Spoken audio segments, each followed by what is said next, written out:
dry, I can say.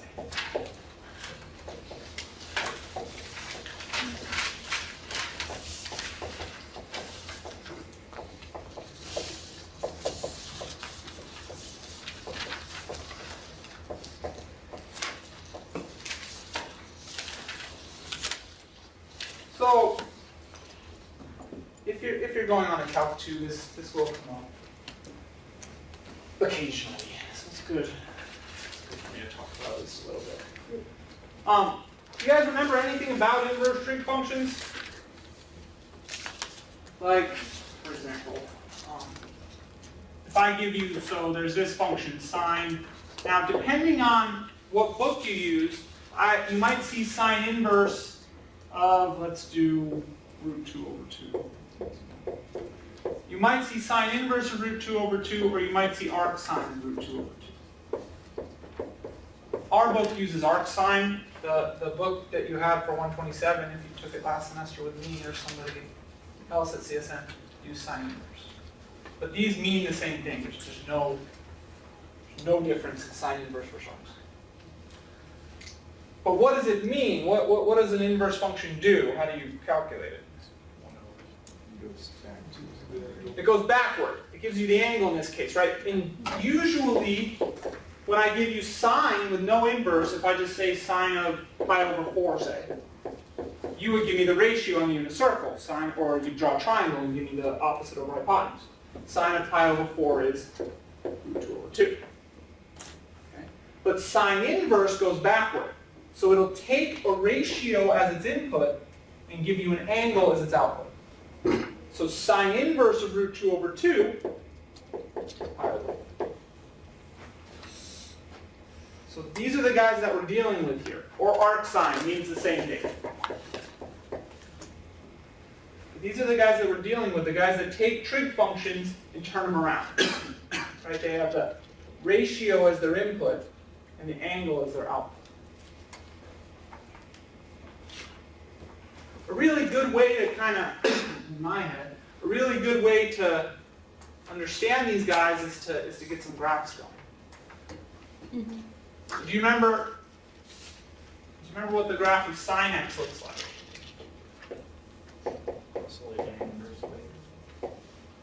So it has a point at 0, 0, right? Mm-hmm. And then it goes up, down, like this.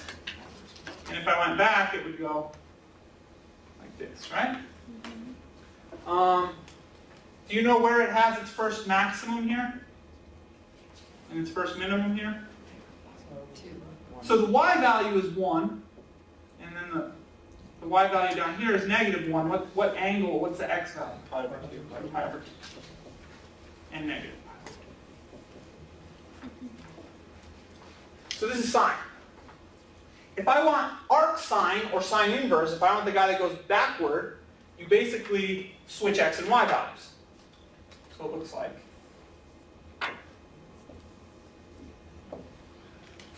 this.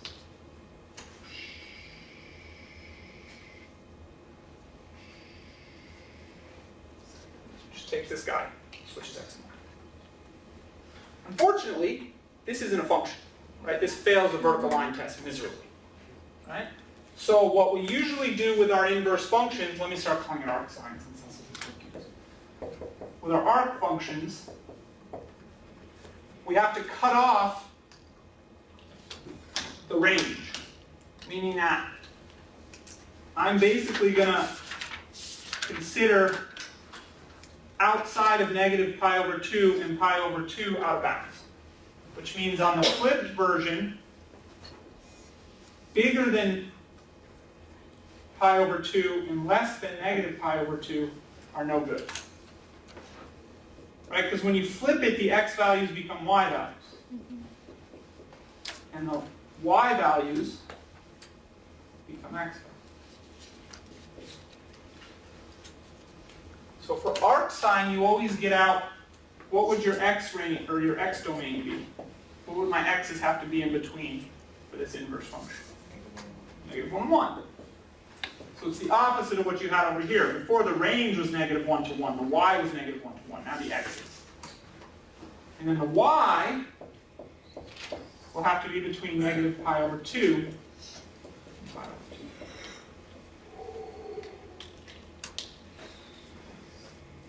Arc sine is just the guy you get when you switch the roles of x.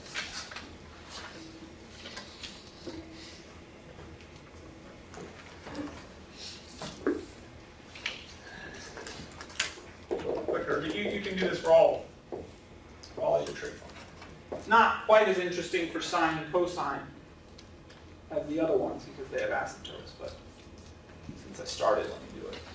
Here's cosine. Starts at a max. And if you go back a little bit, go back like this, like that. And so the arc cosine function is just going to switch x and y. If I were to draw this,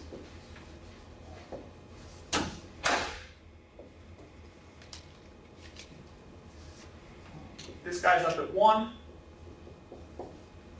I'm probably going to have to cut off here. Do you know where cosine has its first minimum?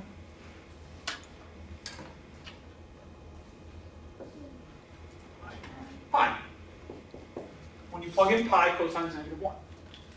So what's going to happen when you flip this, it used to be at 0, 1. Now it's going to start at 1, 0. And go like this.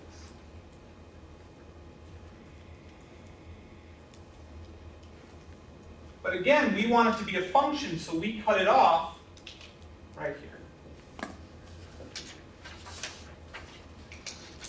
Where this is -1, and this is 1. So all of this garbage we're not even going to worry about.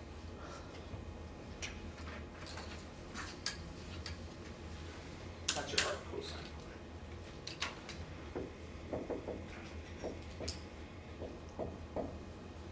So what are my x and y limits here?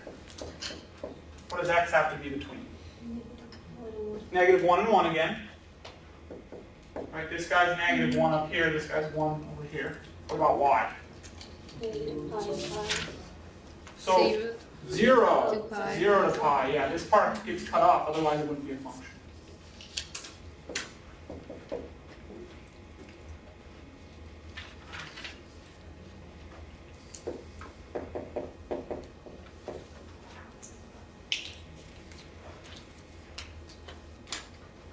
Tangent to snake. Maybe you remember the asymptotes of that snake. Where does tangent have asymptotes? Pi over 2 and -5. Oh, good. That makes my heart smile.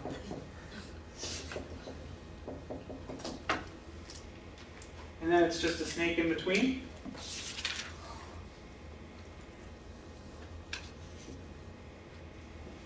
So arc tangent, he's my favorite, absolute favorite, hands down.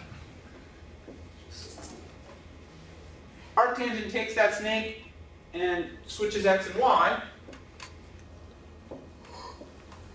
So instead of having vertical asymptotes, you'll have horizontal asymptotes. Y equals pi over 2. And y equals -pi over 2.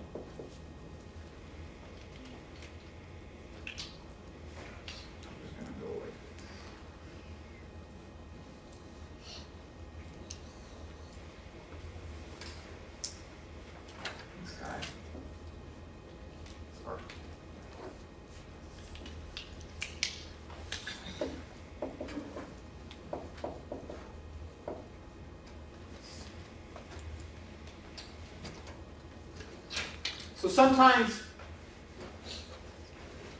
what happens in a lot of calculus problems, or not a lot, but in some, you'll be doing these problems and you need to evaluate a limit of arctangent. So let me ask you a couple of questions about limits of arctangent. What do you think the limit of the function arctan x should be as x goes to infinity? Pi over 2. Right? This is just another way of asking you what the horizontal asymptote is at infinity. So where does this guy approach at infinity? Pi over 2. And what about negative infinity?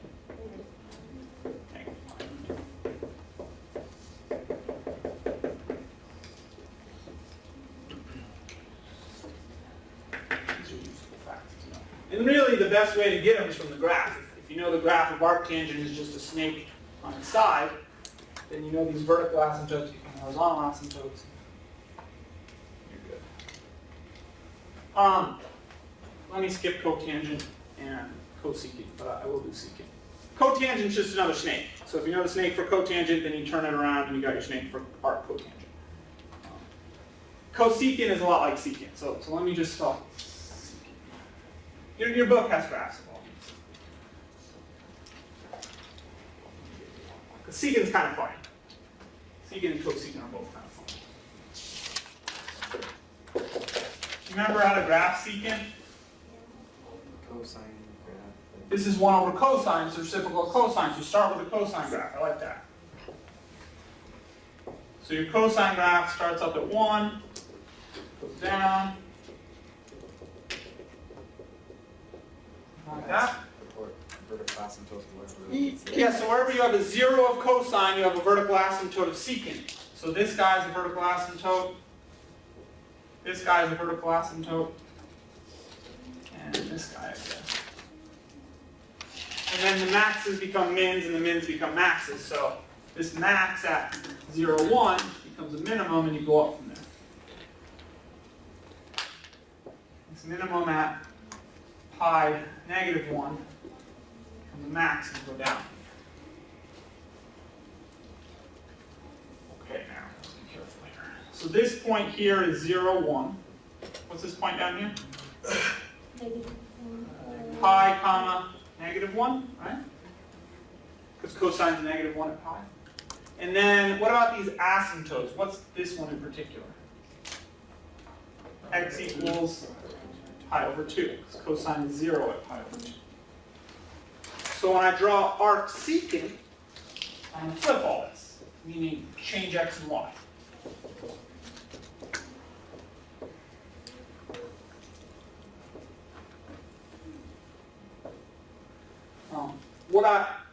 I'm going to use x equals pi over 2 as my new asymptote to kind of give me a gauge of where to draw things. This is going to turn into y equals pi over 2.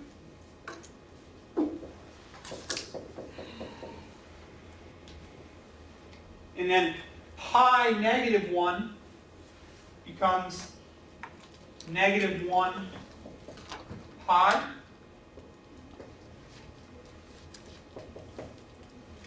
So you have a point way up here.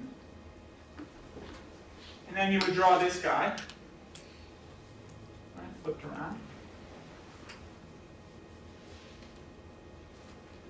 And then over here, 0, 1, we would draw this guy. Unfortunately, that's not a function. Right? It fails vertical line test. So we have to cut off a little bit. So the graph of arc secant are just these two disjointed downward, this downward swoop, upward swoop here. That's arc secant. He's a little crazy. What's my domain? What are my possible x values for arc secant? Yeah, it's that one, right? So here, x has to be bigger than 1. And then here, x has to be less than negative 1. What about my y values? 0 to pi, except you can't be pi over 2. So this is kind of a lazy way to write it.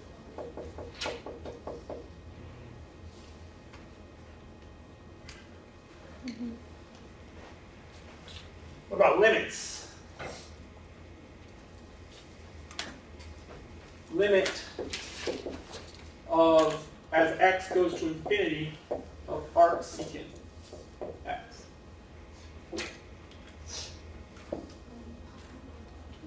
So limit as x goes to infinity means you figure out what happens as x gets huge.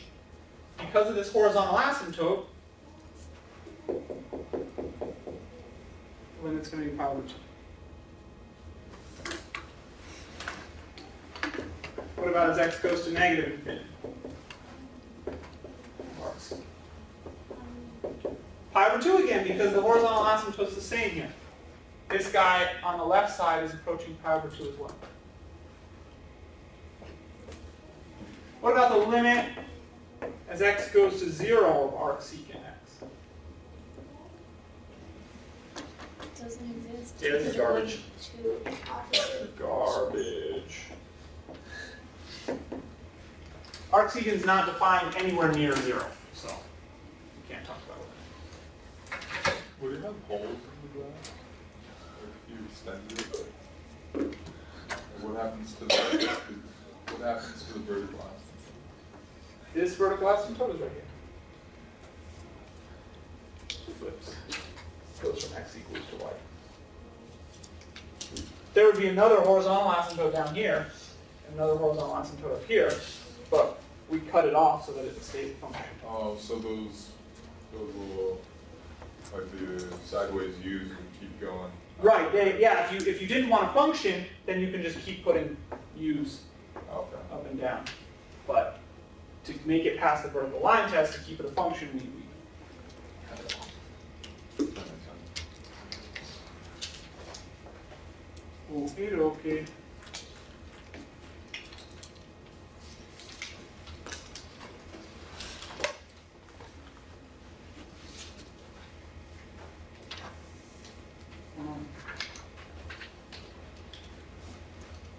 So basically the arc functions or the inverse trig functions just take your original trig functions and switch x and y.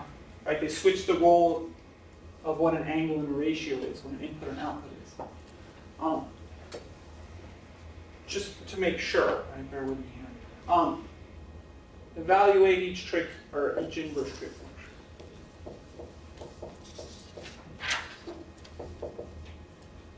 So if I want you to find a cosine in, oh, we don't do cosine inverse in here, do we? Arc cos of, let's say, 0. What would the arc cosine of 0 be? Or how do you think of this? Pi. Ooh. So what equation, what is this asking you to figure out? So you translate inverse trig functions, you translate arc cosine back into cosine. Arc cosine of 0 is saying find the angle that makes cosine equal to 0.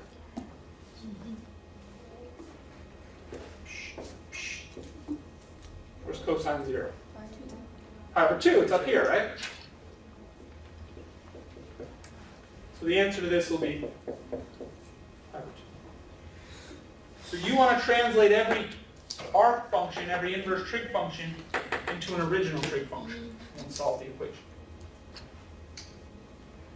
What about negative pi over 2? Is that What? negative pi over 2? Yes, what about it? Good question. Is that in the balance or no? Right, that's, so there's a infinite number of places where cosine is 0, right? Pi over 2 works, negative pi over 2, 3 pi over 2, but when I erased them, but when we wrote the range of arc cosine always stays between 0 and pi. So arc cosine will always give you answers that are up here. Because it's not a function if you don't. Yeah, if you go further than that, it stops being a function. And an easy way to remember is for arc cosine, because cosine's the x value, you know your bounds are on the x-axis. For arc sine, for example,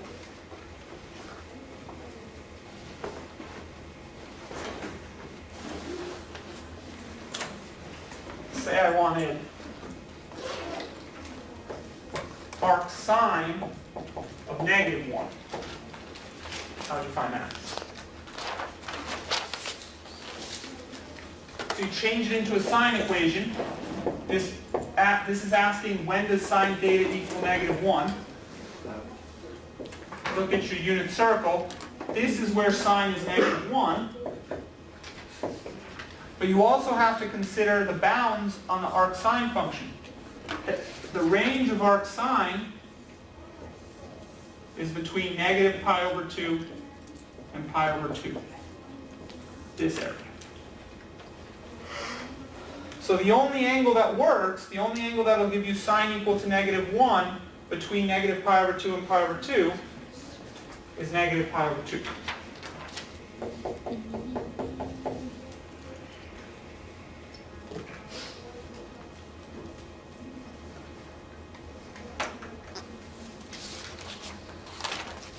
You guys see, for example, why 3 pi over 2 doesn't work here? For 3 pi over 2, you would have to cross this bound and come back around. So you always have to stay within negative pi over 2, pi over 2 for arc. Okay. Arc tangent of -1.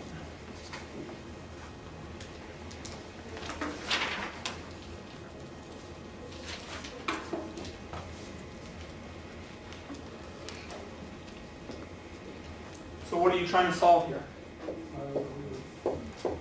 So you want to know where tan theta equals -1, right? So in order for tangent to be 1, sine and cosine have to be the same. X and y have to be the same. So you know this is going to be some sort of 45-degree reference angle. You know it's either going to be here or here. But in order for tangent to be -1, you're going to have to land in the fourth quadrant. Right, because your point on the unit circle is √2 over 2, negative √2 over 2. If you divide those, you'll get -1. So what angle is that? Negative pi over 4. Negative pi over 4.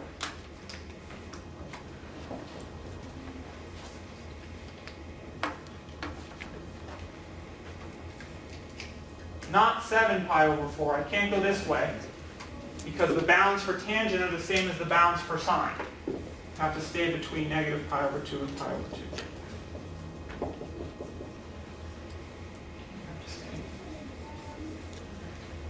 This will be negative.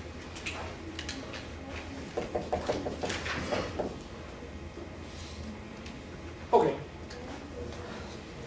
Let's do some more.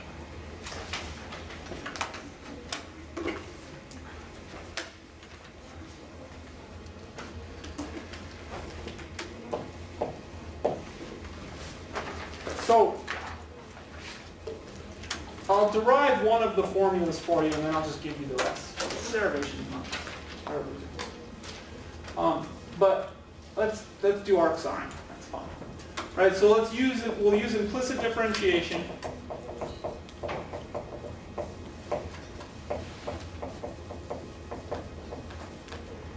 To find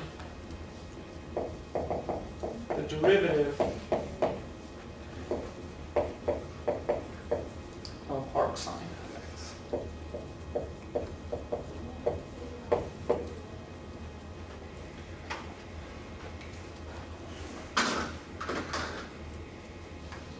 So, here's the function. This is the guy I want to find my derivative of. The only thing I know about arc sine in the whole wide world comes from sine. And if I can translate this back to sine, then I have a foot in the door. I have something to work with. Is it 1 over sine? Ooh, no, that's cosine. Remember, this is an inverse function. To get back to the original function, what inverse functions always do are switch x and y. So to go back to the original sine function, I write x equals sine y.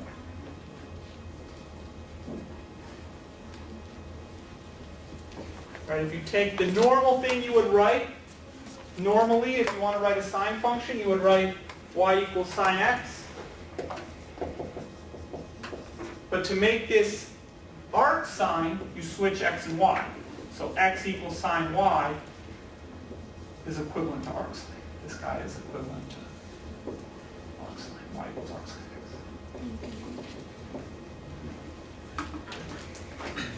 And this guy we can derive. So this is the trick for all inverse functions.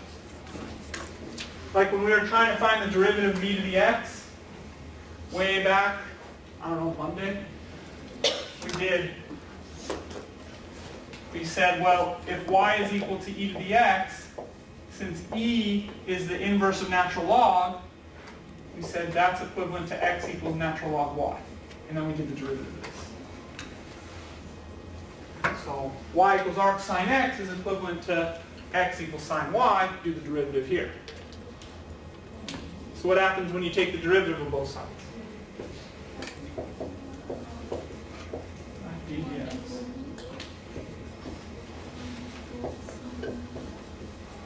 Derivative of x, that's easy. 1. Derivative of sine y. What's derivative of sine? Cosine. But what do I have to multiply by? dy dx, because my inside is more complicated than just x.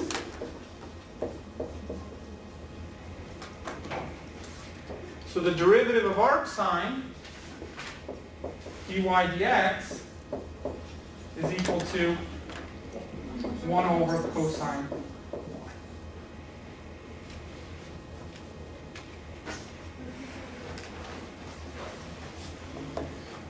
Unfortunately, I would like a formula that just has x's in it. It's a lot easier to apply a formula if I just have x's in my derivative. So I want to change dy dx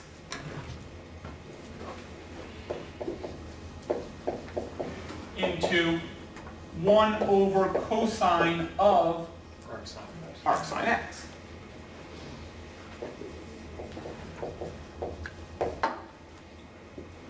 Okay. Now your trig skills come into play.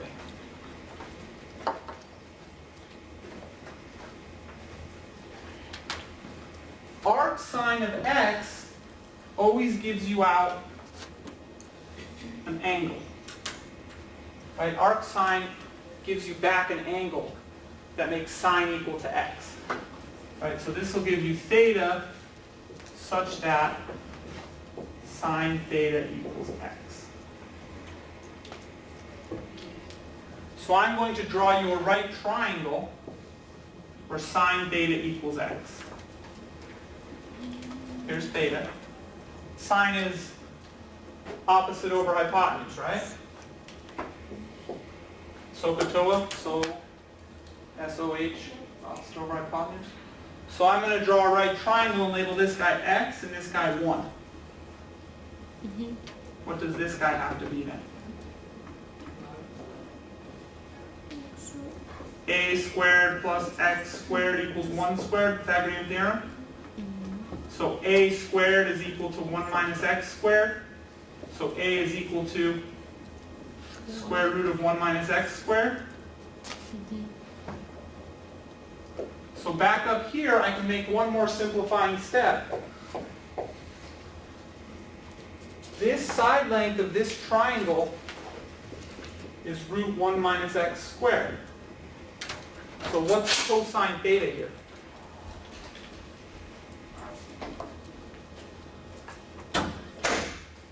A over 1. A over 1, absolutely. Adjacent over hypotenuse. But a is equal to root 1 minus x squared.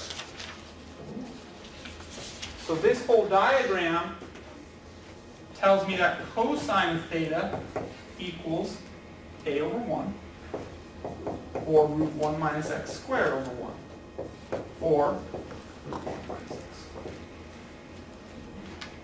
So back up here, if I do cosine of arc sine, that's just cosine of theta, and cosine of theta equals 1 minus root 1 minus x squared. Now, whatever. You don't have to remember this, okay? But what I'm doing here is justifying why the derivative of arc sine is 1 over root 1 minus x. But this is the upshot. This is the end of the day. This is the formula for the derivative of arc sine.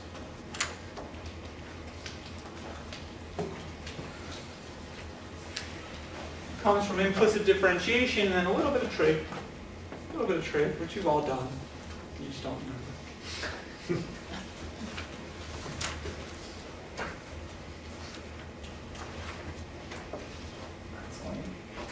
me write out your formulas.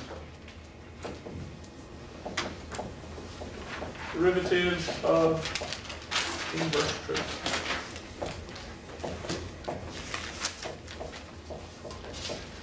They're not too bad. Except arc secant. Arc secant is like my enemy. The derivative of arc sine we just figured out. 1 over square root of 1 minus x.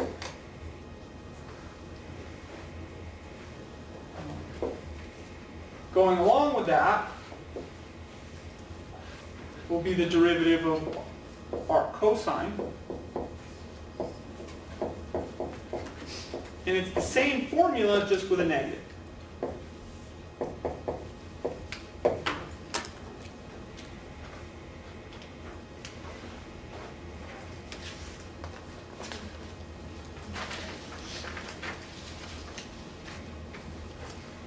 Arc tangent is my favorite. Whenever I can. In my Calc 2 class, I use arc tangent. Arc tangent doesn't have a square root. If you do the same kind of procedure with implicit differentiation and all that jazz, you get 1 over 1 plus x squared. So the derivative of arc tangent is 1 over 1 plus x squared. And the derivative of arc cotangent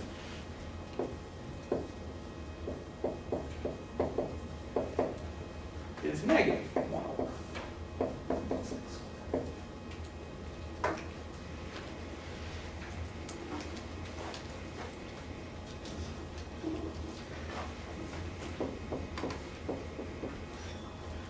Derivative of arc secant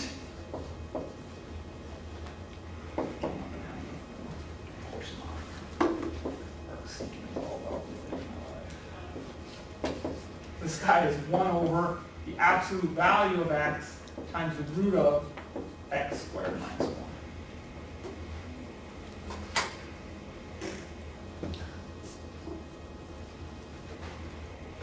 The one thing to note here, the arc secant has this extra absolute value of x sine, whatever, or this extra factor of absolute value of x.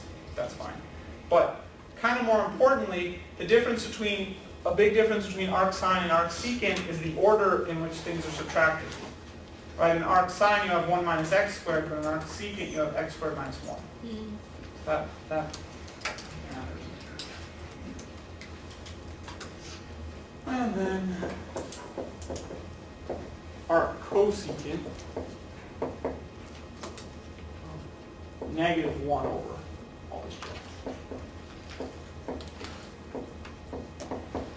So absolute value of x squared, x squared.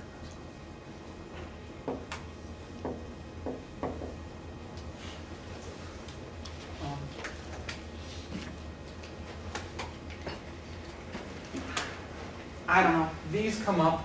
You will need them in Calc 2. Hopefully your Calc 2 teacher is nice enough to give you a note card. If not, you'll have to memorize it.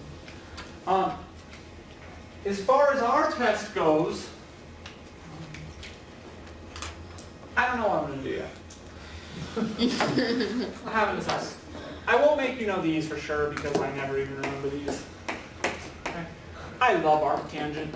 If you can remember the derivative of arc tangent, it'll probably get you points at some point in time. In the next 3 days.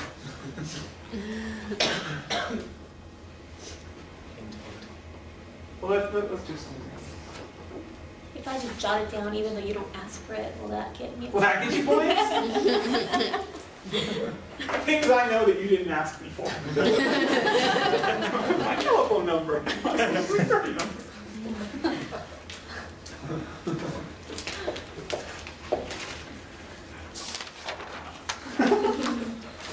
It'll get a little smiley face.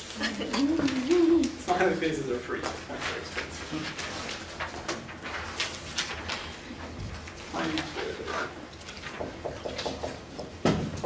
See, the derivatives aren't hard. That's not where this gets tricky. Of course, you know for each of these you have an integral factor. Right? The integral of 1 over 1 plus x squared is arctangent of x. The integral of 1 over square root of 1 minus x squared is arc sine. So the integrals is where these formulas get a little tricky so far. But let's make sure we got the derivatives down. Find each derivative, find the derivative of each function.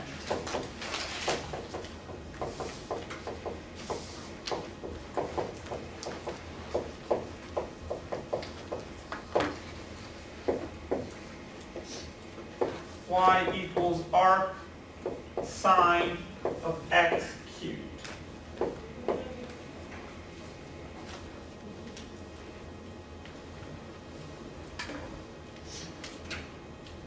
How would you find the derivative of that?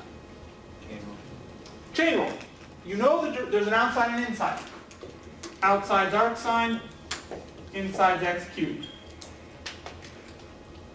So y prime will equal what? 1 over square root of 1 minus. Is it going to be x squared? Like that?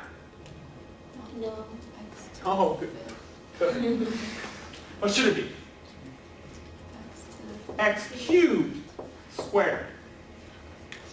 Right? Because you keep the inside function the same. So when it's just an x, you have x squared. But if it's an x cubed, you have to put the x cubed in there. Times derivative of the inside.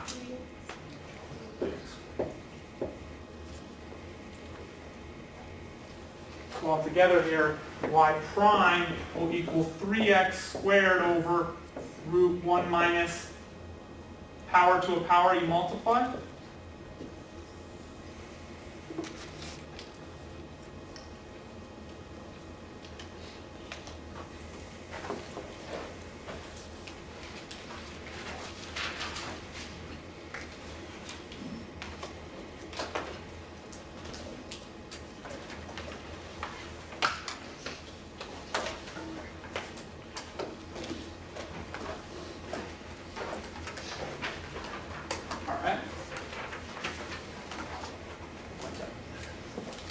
Oh, I don't want to erase those. I don't want to erase this. I like those. Those make me feel like I know what's going on.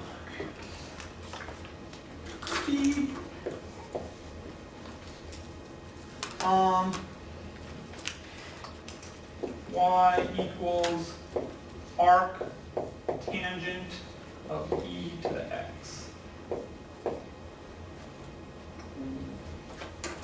Arctan and an e. This is like my all-time favorite function. Everything I like. So how did you do the derivative? Chain rule. So you have an inside and outside. Outside is arctan. Inside is e to the x. So this will become derivative of arctangent 1 over 1 plus x squared. But instead of putting x squared, what do I put? E to the x. E to the x squared, yes. Times derivative of the inside, E to the x. e to the x, right? Derivative of e to the x, e to the x. So altogether this becomes e to the x over 1 plus e to the 2x.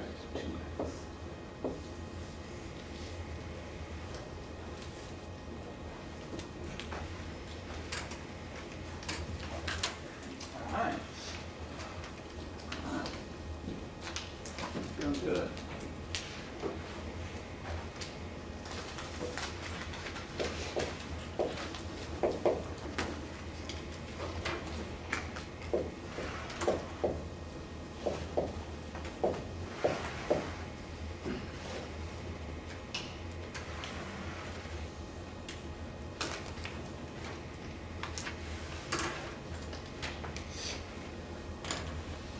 Arcsecant of x squared. How'd you do the derivative? Chain rule again, so what do you do first? Bring the 2 down, right? Because this is your outside. This is your inside. So y prime will equal 2 arcsecant of x to the first times what? 1 over 1 over blah. Right, 1 over all this garbage here. Absolute value of x. Root x squared minus 1.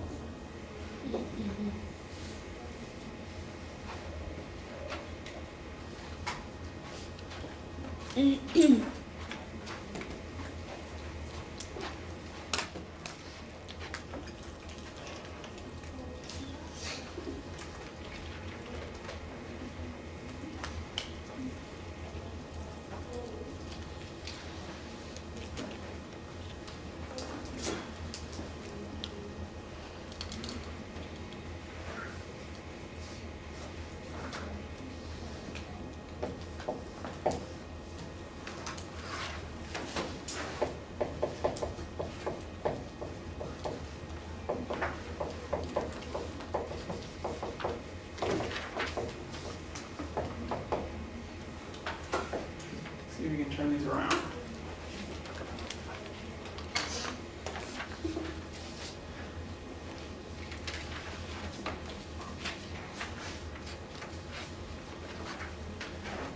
So what if I gave you the integral of 1 over square root of 1 minus 4x squared?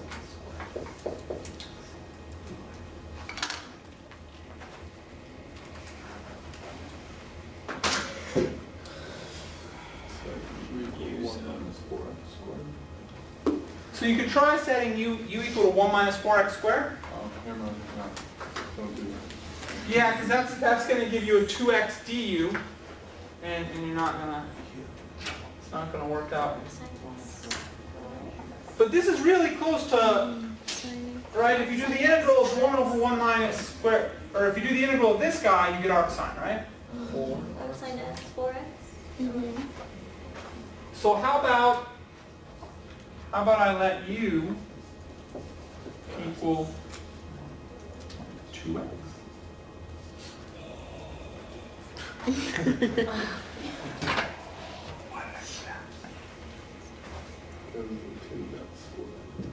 Yeah, so think of this guy as a quantity squared. Right, I'm hiding a quantity squared in here. This is 2x squared.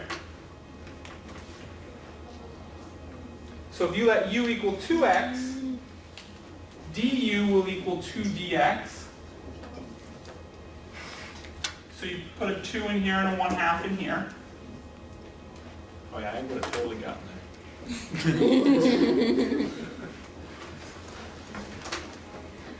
And what happens? What does this become?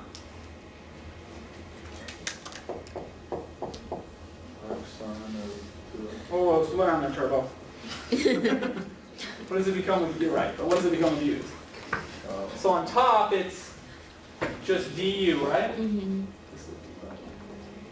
On bottom, what do we have? square root Square root of 1 minus 1 minus u u squared. square. So by saying u equal to 2x, we've transformed the bottom into exactly what we need to use arc sine. So this integral, because the derivative of arc sine looks like this, when you do the integral, that turns into arc sine u plus c. But I know what u equals, so I can plug it in.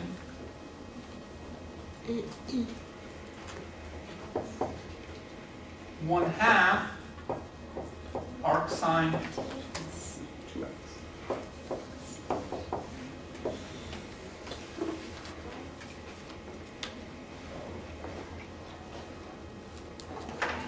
You didn't like that? No. No, hate that. So terrible. Really? I think we've done worse. I think we've done things that are worse.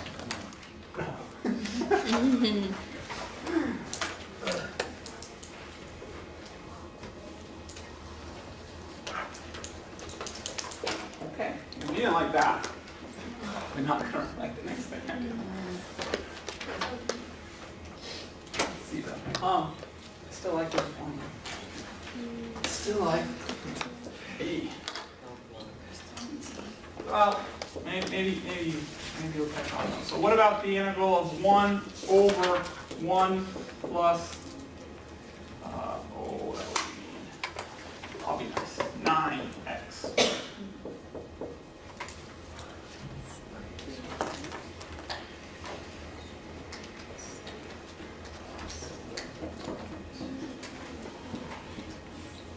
Equal 3x. Mm-hmm.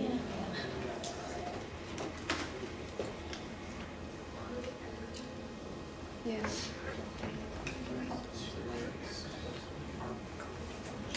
Okay, so this guy matches up best with arctangent, right? Mm-hmm. But I have 9x squared instead of x squared. So it's basically the same idea where I let u equal 3x. Because then du will equal 3 dx. And I can fix this up by putting a 3 and a 1/3.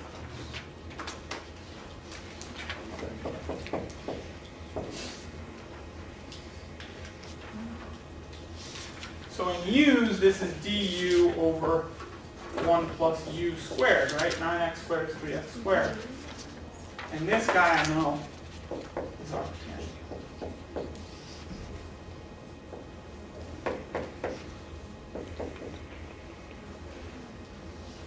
So at the end of the day, you will absolutely get 1/3 arctan 3x. Was it better that time? Yeah. First time's terrible. Second time's okay.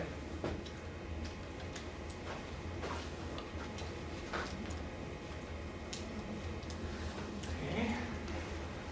Sorry, I have to do this.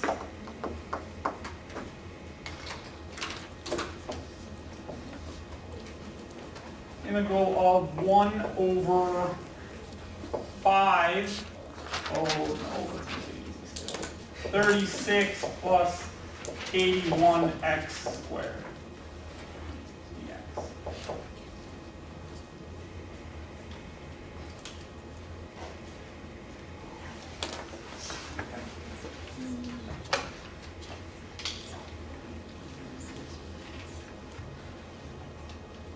What do you think? That's easy. It looks a little bit like arctangent to me, except that I don't have 1 here and I don't have an x squared. So I do have an x squared, but I have an 81x squared. That's kind of lame.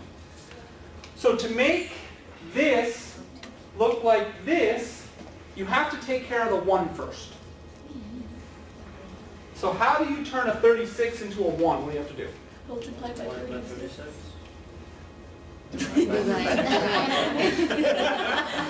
Separate. So you're going to just factor out a 36.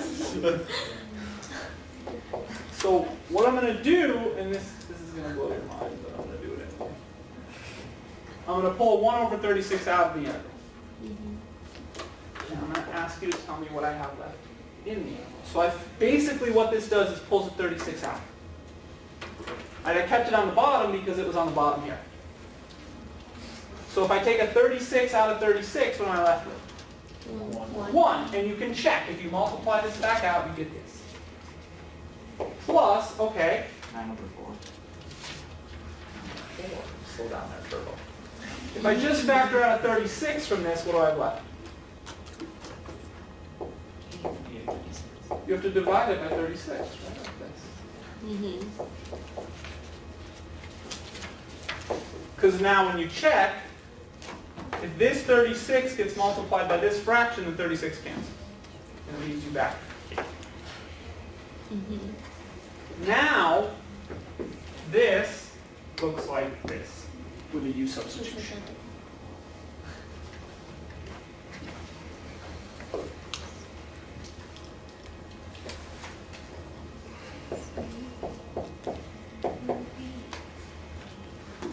Nine x over 6.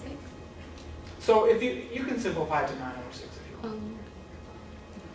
Or 9 over 4. 9 goes into this 9 times and 9 goes into this 4 times. That's not a huge deal. But what would you have to do to write this as a squared quantity? It'd be 9, because the square root of 81 is 9. Mhm. The square root of 36 is 6. Mhm. So it'll be like this. So you can either make your u 9 6x, or if you reduce it, you can make it 3x.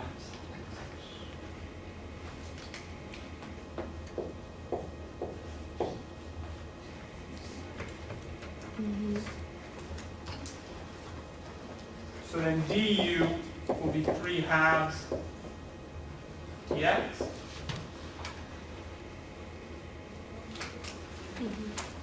So then I need a 3 halves up here. So what do I have to put out here? 2/3.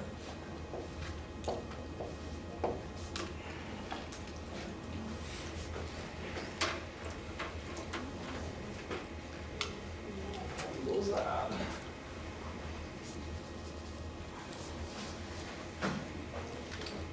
So this will become on the outside 2/3 times 1 over 36. 1 over 54. Yeah, the 2 and the 36 become 18. 3 times 18 is 1 over 54. Integral of, on top we have du.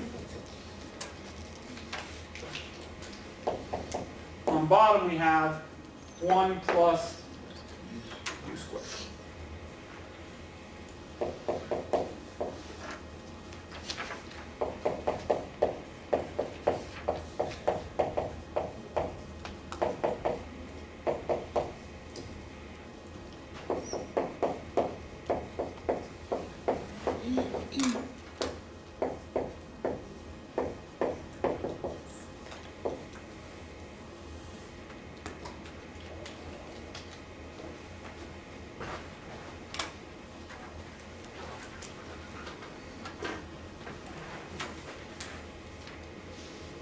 All right. So just like last time, I'm sure the first one was the first time seeing this. It was a little difficult. I don't. Let me ask you. I don't have time to do all of it. Just one more, so you can feel a little bit better about this.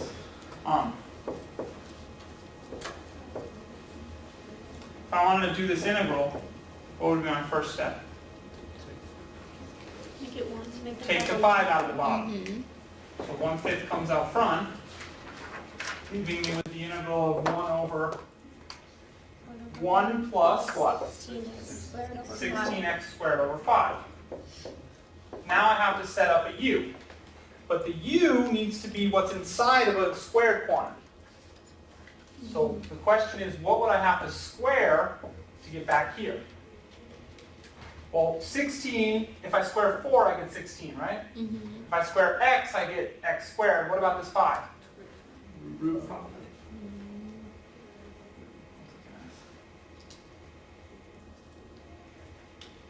So I'll let u equal